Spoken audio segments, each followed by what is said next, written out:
Assalamualaikum warahmatullahi wabarakatuh. Perkenalkan, nama saya Sinta. Saya dari kelas 6 Mazawa A. Saya membuat video ini tentang kebijakan fiskal untuk memenuhi tugas UTS kebijakan fiskal yang diampu oleh Ibu dosen Ayu Khalifah MH.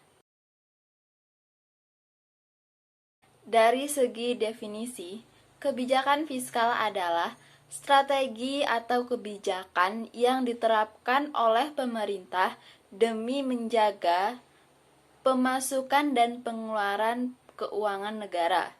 Lebih lengkapnya, kebijakan fiskal adalah kebijakan yang berasal dari pemerintah yang mempengaruhi perekonomian melalui perubahan pengeluaran dan penerimaan pemerintah. Apa tujuan kebijakan fiskal?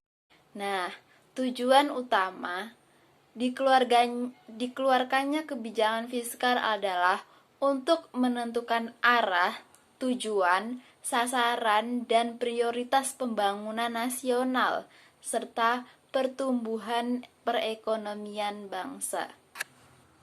Tapi tunggu dulu, nggak cuma satu, karena ternyata ada beberapa tujuan kebijakan fiskal, yaitu yang pertama, meningkatkan potensi SDM dan menurunkan angka pengangguran. Yang kedua, menjaga stabilitas harga.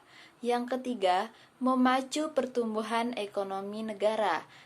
Yang keempat, mendorong laju investasi. Dan yang kelima ialah mewujudkan keadilan sosial. Ada berapa sih jenis kebijakan fiskal? Nah, di sini ada 2 jenis kebijakan fiskal, yang itu yang pertama, kebijakan fiskal ekspansif. Kebijakan fiskal ekspansif dilakukan dengan menaikkan belanja negara dan menurunkan tingkat pajak.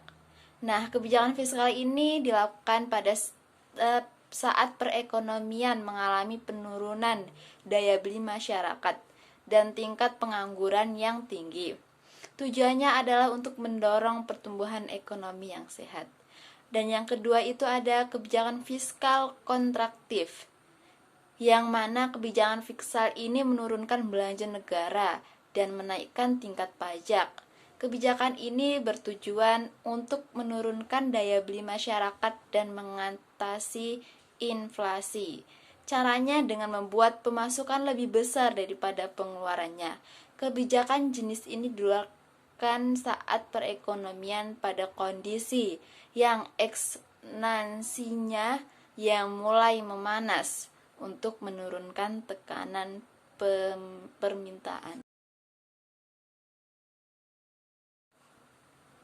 Nah, instrumen kebijakan fiskal. Di sini ada instrumen kebijakan fiskal. Yang pertama itu ada pajak.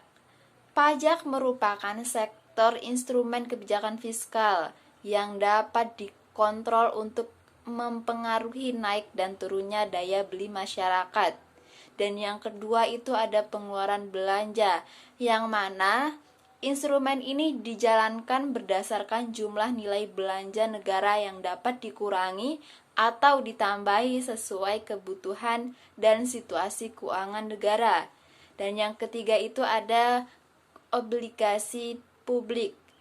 Nah, obligasi cukup dikenal dalam bidang investasi, di mana rakyat memiliki daya ditawarkan untuk membeli surat utang dari negara, dan negara akan mencicil hutang tersebut berserta bunga pinjaman.